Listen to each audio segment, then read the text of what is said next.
The Afterdeath Journal of an American Philosopher, The Worldview of William James, by Jane Roberts. And this is Introduction Part 2, Seth on William James and the Affiliations of Consciousness, Session 775, May 10th, 1976, 9:30 p.m. Monday. "I feel Seth around," Jane said at 9:33. She laughed. "On William James, unfortunately. I just got a glimpse of what Seth's going to try to say, I thought, how are you going to make sense of that?" Jane's reaction came about because earlier that evening she'd caught herself thinking that she might be reincarnationally related to James, an idea that she'd rejected at once. Yet there was her worldview material on James, whereupon I suggested that she just forget about it and see what Seth had to say. Not that we hoped that she would turn out to be connected to James. That idea was just too coincidental for our tastes, but it would be interesting to know why she'd found herself thinking along those lines to begin with. Now, Seth always refers to Jane as Rupert, and to me, Rob, as Joseph. These are our entity names. Good evening. Good evening, Seth. Rupert can attest to his own identity. In ordinary terms, he counts his identity beginning at the time of his birth in 1929, and he sees it reaching through to the present. In those terms, he has a time history, with letters, mementos, snapshots, and so on, to prove it. He met you at a certain point in space and time. You both agreed upon this and upon the continuity of your two identities. So, Rupert, you can attest that he is himself. No, so Rupert can attest. So Rupert can attest that he is himself. The true story of consciousness has not been written, for it will always, in essence, escape such description. In our early sessions, I spoke as simply as possible, and yet those sessions also contain, in their own way, the kernels of much of what appeared later, and that has not yet appeared. Early, I used the term fragment personality simply to give you this idea that identity was not a unit that could easily be defined. Our later material even led further away from the concept of an easily defined self. All consciousness is interrelated. It flows together in currents, rises and falls, eddies and breaks, mixes and merges. In this great interplay, however, each identity, however brief in usual terms, is never annihilated. It is indeed inviolate. On the other hand, it can also form affiliations with other identities, for there are psychic formations as there are physical ones. The world has a physical structure that forms its contents. There is a bank of physical elements. In greater terms, each person's experience, while privately his or hers, also becomes part of the psychic bank, belonging to the species as a whole, containing within it abilities, attitudes, purposes, and plans. These form a heritage from which each person can draw. This drawing takes place not only before birth, but also at any point during life. You can change in life far more than you expect. Let me read that again.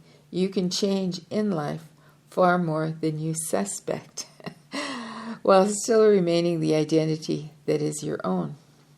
In some cases, you change so much that people knowing you at different times would seem to know and describe entirely different people. The theory of reincarnation is an attempt to see the basic, inviolate, yet many-faceted self in terms that can be understood and that are in keeping with our popular concepts of time. As you yourself, Joseph, have realized on occasion, you are actually reincarnated many times in one lifetime. you leap over your own identities, scarcely noticing again and again. There are no boundaries or limitations to the self except those that you accept. The miracle of your transformations escapes your crude definitions. I am not speaking of your crude definitions, but I use the word generally. And here Joseph says, I understand, thank you. And Seth continues, there are often great challenges to which you respond. You pick these for your own reasons. In doing so, you often change affiliations. In conventional terms, Rupert was not William James. But through Rupert, certain challenges and purposes left unsatisfied by James have been picked up by Rupert, and to that extent, a portion of William James' consciousness is merged with Rupert's. Again, Rupert's identity is his own, but few have dared to look into the true components of identity. Those unanswered questions of James happen to coincide with Rupert's own questions at a certain time in Rupert's current life, who at that time became attracted to that heritage bank, looking, so to speak, for someone with like interests, backed by a lifetime of experience.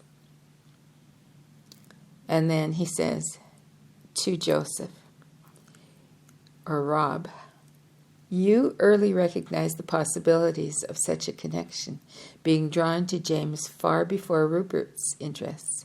Your drives, desires, plans, and purposes, while uniquely yours, also in their way belong to the species as a whole. They are handed down, so to speak, to those who are attuned to them. You pass them on.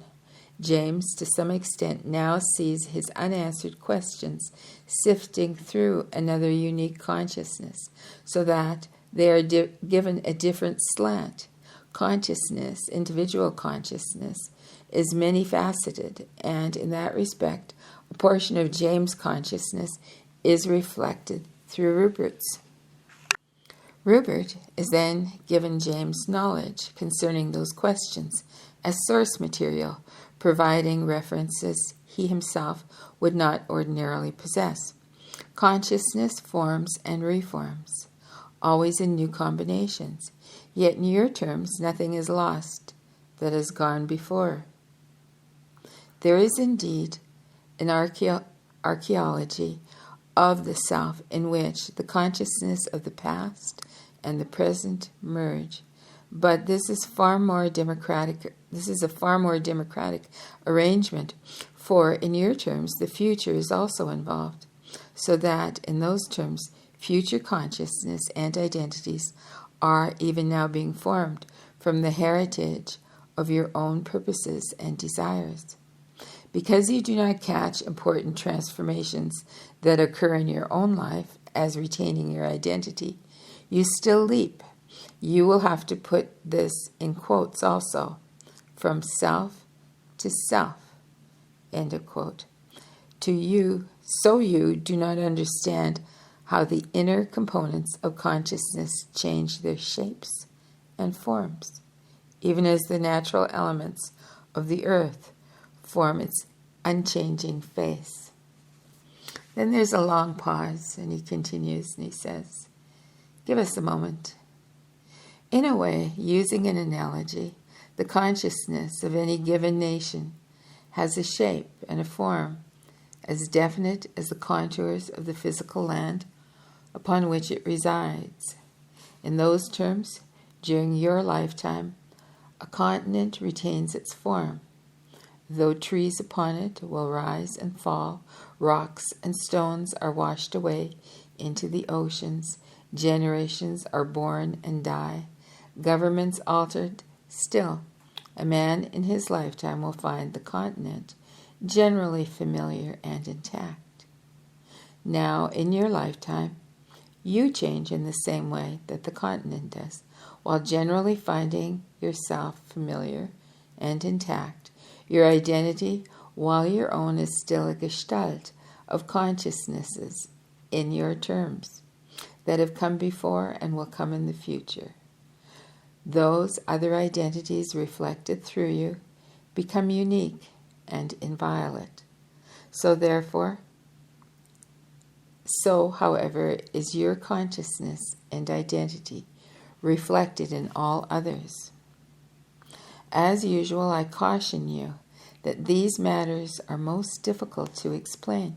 Consciousness forms patterns of identities. They move faster than the speed of light. They can be in more than one place at a time. They can operate in a freewheeling fashion, as identities in themselves, or as psychological particles. They can also operate in a wave-like fashion, flowing through other such particles. They can form together into endless, infinite combinations, forming psychological gestalts. Certain portions of these gestalts can then operate as psychological particles in time and space, while other portions operate in a wave-like manner outside of time or space. These represent the unconscious elements of the psyche, which become particularized in physical essence. So that word, particularized, that's in quotes. I'm not sure that is actually a word. I'll spell it for you here. Particle, so particle, I-Z-E-D, particularized. Okay. These represent the unconscious elements of the psyche, which become particularized in physical existence. Your own purposes, intents, and desires attract to you, so to speak, those other fragments of consciousness that mix and match to form your psychological being. As, for example, atoms and molecules mix and merge in order to form your physical being. Your body is yours, stamped with your own purposes and intents. You are unaware of the molecular transformations involved, as long as the overall pattern remains familiar and relatively intact. In a like manner, as long as the contours of your consciousness remain relatively familiar, you do not question their composition. You are not aware of the changes that occur. In certain terms, then, your identity is a pattern of identification, your stamp set eternally upon the universe, a shape that you recognize, but one that is filled with multitudinous activity, alteration, and change, all of which generally goes on beneath your notice. In those terms, chunks of your own consciousness have long since fallen away and been used by others, while you still retain your own identity, even as rocks are swept away from a continent into the ocean, while still the continents remain in its form. In Earth's own time, even the continent will change, falling off beneath the waters, or joining with another while still retaining some of its characteristics, and in those terms carrying with it its previous coloration. So each of you alive changes in like manner, yet you carry the mark of your identity, and that is inviolate. Bits of your consciousnesses, Joseph and Rupert, go out through these books. I am not speaking symbolically. These portions will mix with the consciousnesses of others. Portions of your intent and purpose become theirs. In my own psychological reality is not particularized. My identity includes the identities of many others. Each of them operates in his own fashion. In those terms, I am a wave formation. More specifically, however, and to a lesser degree, each physical person operates partially as a particular,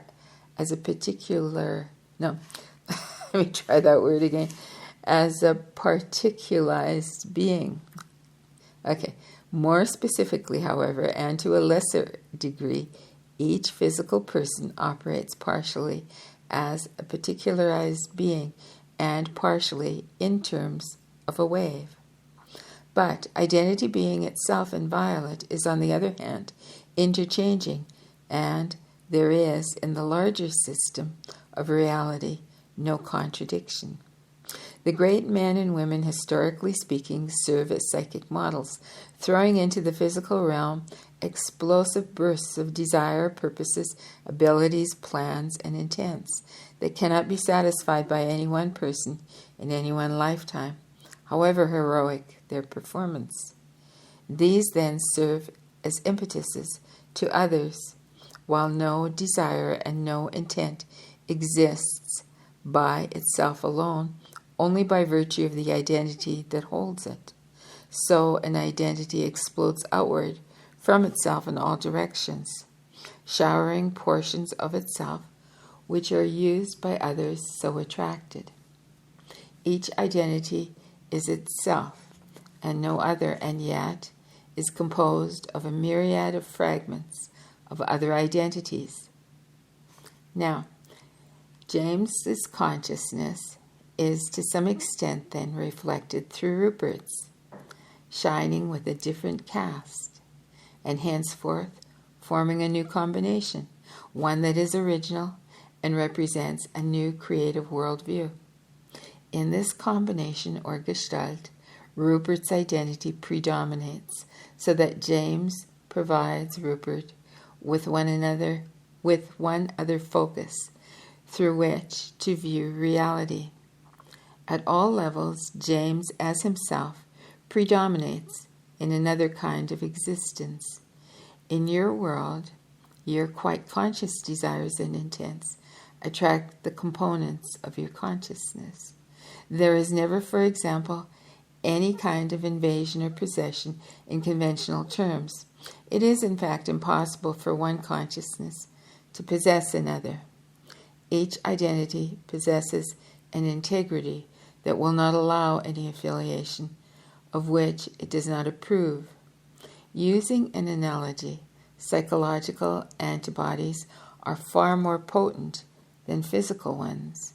The self, or identity, quite literally closes its boundaries to any forces that do not follow its own purposes and intents. There are no exceptions. This integrity allows the integrity always to maintain its own pattern or mark, permitting its peripheries only those affiliations that serve its unique purposes. In those terms, the self or identity cannot be defiled. Here I would like to add a brief side note having to do with cases of apparent brainwashing in times of war, for example. You form your own reality. Those captured in such encounters, therefore, are captured because they are already operating in a swarm of beliefs.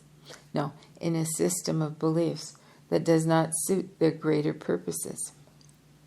Let me read that again.